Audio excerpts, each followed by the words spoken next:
వాటి మీద మేము ఎప్పుడన్నా పడగొట్టడానికి ప్రయత్నం చేశామా? చేయలేదే. మీరు అధికారంలోకి వచ్చారు, మొత్తం నిర్మాణంలో ఉన్నాయి. మాది కొత్త పార్టీ కదా. మీరంటే 14 సంవత్సరాలు ముఖ్యమంత్రిగా చేశారు. ఎన్టీ రామారావు గారు ఇప్పుడు ప్రారంభించినటువంటి పార్టీ, రాజశేఖర రెడ్డి గారు మరణించిన తర్వాత మేము ప్రారంభించుకున్నటువంటి రాజకీయ పార్టీ దినదిన ప్రవర్ధమానంగా పెరుగుతూ ఉంది. ఒకసారి అధికారం ఉండొచ్చు, ఒకసారి అధికారం పోవచ్చు, ఇప్పుడు ఏదైనా జరగవచ్చు. That is a different matter. But బలమైనటువంటి ఒక రాజకీయ శక్తి ఈ రాష్ట్రంలో వైఎస్ఆర్ కాంగ్రెస్ పార్టీ. ఇది కాదని నేను సత్యం, నేను మనవి చేస్తున్నాను. దానికి మేము పార్టీ కార్యకలాపాల కోసం మీరు ఇష్యూ చేసినటువంటి జీవో ప్రకారం, చంద్రబాబు నాయుడు గారు క్రియేట్ చేసినటువంటి జీవో ప్రకారం, చంద్రబాబు నాయుడు గారి ప్రభుత్వం క్రియేట్ చేసినటువంటి జీవో ప్రకారం వాళ్ళు కేటాయించుకున్నారు. ఏ జీవో ప్రకారం అయితేనే ఆ జీవో ప్రకారమే మేము గవర్నమెంట్ భూముల్ని కేటాయించుకొని మేము నిర్మాణాలు చేస్తుంటే ఏం చేస్తున్నారు మీరు? ఇవాళ తాడేపల్లిలో ఉన్న మా బిల్డింగ్ని పాల్గొట్టేశారు. టకటకటక నిమిషాల మీద పాల్గొట్టేశారు. ప్రమాణ స్వీకారం చేశారు, మా ఆఫీస్ పాల్గొట్టేశారు. అదేమంటే జగన్మోహన్ రెడ్డి గారు విధ్వంసకారుడు, జగన్మోహన్ రెడ్డి గారు ప్రజావేదికను కూల్చేశాడు ముఖ్యమంత్రి అవ్వంగానే అని మాట్లాడి నోరులేనేవి. అది ప్రజావేదిక, అది ప్రభుత్వాన్ని.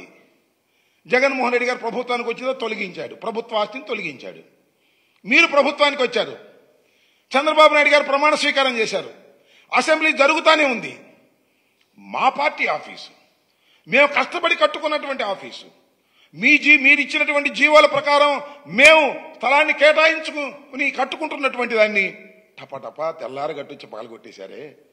మీరు విధ్వంసకారులు మీరు కాదా మేమా చెప్పని అడుగుతా ఉన్నా. పచ్చి విధ్వంసకారుడు నారా చంద్రబాబు నాయుడు గారు, తెలుగుదేశం ప్రభుత్వాన్ని మనవి చేస్తున్నా. కడుపు ఉబ్బుతుంది మీకు. జగన్మోహన్ రెడ్డి గారు అధికారంలోకి దిగిపోయాడు, ఆయన అంటాడు అరే అధికారంలో దిగిపోయాడు కానీ చావలేదురా అని. అంటే ఏంటి మీ ఉద్దేశం? మమ్మల్ని చంపేయాలనే, మా పార్టీ ఆఫీసులు పడగొట్టేయాలనే? ఇవాళ రాష్ట్ర వ్యాప్తంగా మాకున్నటువంటి పార్టీ ఆఫీసులు ఒక చోట కాదు, 2 చోట్ల కాదు, నిర్మాణంలో ఉన్నాయి. ఇది వాస్తవం. కొన్ని చోట్ల ఆల్రెడీ ఫంక్షన్ స్టార్ట్ అయ్యాయి. ఒంగోలు లాంటి చోట్ల ఆల్రెడీ ఫంక్షన్ స్టార్ట్ అయిపోయినటువంటి సందర్భాలు. విజయనగరం కానీ, అనకాపల్లి కానీ, ఈస్ట్ గోదావరి కానీ, వెస్ట్ గోదావరి కానీ, ఏలూరు కానీ, పల్నాడు కానీ, బాపట్ల కానీ, నెల్లూరు కానీ, కర్నూలు కానీ, నంద్యాల కానీ, ఇలా వైఎస్ఆర్ జిల్లా కానీ, ఇలా అన్ని చోట్ల కూడా నిర్మాణం జరుగుతూ ఉంది.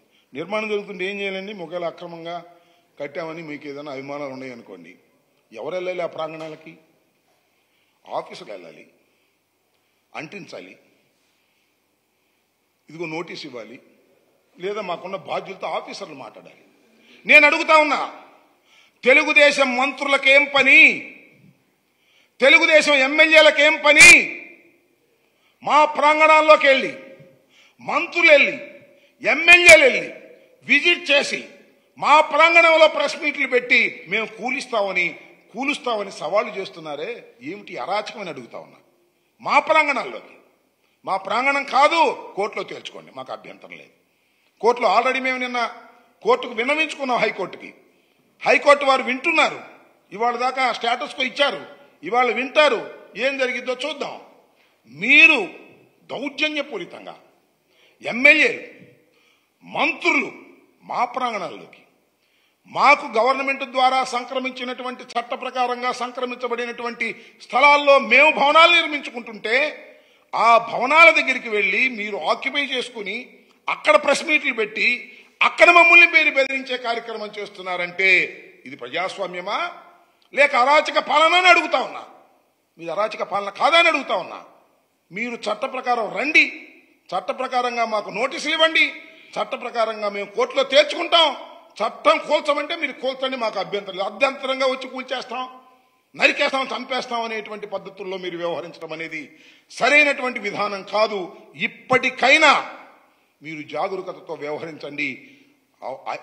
మొత్తం అన్ని ఆఫీసులు కూడా అది వైఎస్ఆర్ కాంగ్రెస్ పార్టీ ప్రాపర్టీస్ అని మనం చేస్తున్నాం. చట్టబద్ధంగా ఎక్కడ ఆక్రమించుకున్నారు, అది ఆక్రమించుకున్నారు, ఇది ఆక్రమించుకున్నారని ఫేక్ న్యూస్ ఫ్యాక్టరీలు తయారయ్యే వార్తలు రాస్తున్నారు. ఎక్కడ ఏది ఆక్రమించుకున్నది కాదు.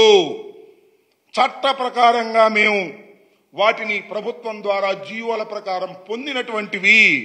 మీకేదైనా అనుమానాలుంటేనో అభియోగాలుంటేనో కోర్టులో తేల్చుకోవాల్సినటువంటి అంశాలు తప్ప ప్రభుత్వం మీ చేతిలో ఉందని మంత్రులు వెళ్లి దాన్ని పడగొట్టేటటువంటి కార్యక్రమాలు, ఎమ్మెల్యేలు వెళ్లి దాని మీద దురుసుగా ప్రవర్తించే కార్యక్రమాలు, ఇలాంటి సాంప్రదాయాలను మీరు సృష్టిస్తే సాంప్రదాయాలు ఊరికి పోవు, మళ్ళా రిపీట్ అవుతాయి. దయచేసి గుర్తుపెట్టుకోండి, మీకు అధికారం వచ్చింది, మీరు మంచి సాంప్రదాయాలను మీరు పాటిస్తే మళ్ళా అధికారంలోకి వచ్చే ప్రభుత్వాలు కూడా మంచి సాంప్రదాయాలు పాటిస్తాయి తప్ప మీరు క్రియేట్ చేసినటువంటి సాంప్రదాయాలు మళ్ళా మీకే ప్రమాదం తెచ్చిపెట్టే దశకు మీరు దయచేసి వెళ్ళొద్దని కూడా ఈ సందర్భంగా నేను మనవి చేస్తూ, ఏదైనా ఈ మా కార్యాలయాలకు సంబంధించినవన్నీ కూడా నేను మనవి చేస్తున్నా, ఈ ఫేక్ న్యూస్ ఫ్యాక్టరీలో తయారయ్యే వార్తలు చూసి నమ్మవద్దు. టోటల్గా చెప్తున్నా, అన్ని చట్టబద్ధంగా 100% ఏదైతే తెలుగుదేశం పార్టీ అధికారంలో ఉన్నప్పుడు వారు ఆఫీసులు కట్టుకున్నారో అదే పద్ధతుల్లో కట్టుకుంటున్నటువంటి బిల్డింగ్, కాకపోతే మా అందంగా ఉండొచ్చు, ఎందుకంటే లేటెస్ట్గా టెక్నాలజీ మారిపోయింది కదా, ఇప్పుడు పాతి అందంగా ఉంటే మీ కడుపు మండొచ్చు తప్ప చట్టబద్ధంగా నిర్మించుకునేటటువంటి కార్యక్రమాలే తప్ప ఎక్కడ దోచుకున్నవి కాదు, ఎవరి దగ్గర లాక్కున్నవి కాదు అనే విషయాలను మీరు దయచేసి నమ్మాలని కూడా ఈ సందర్భంగా నేను మనవి చేసిన అనేక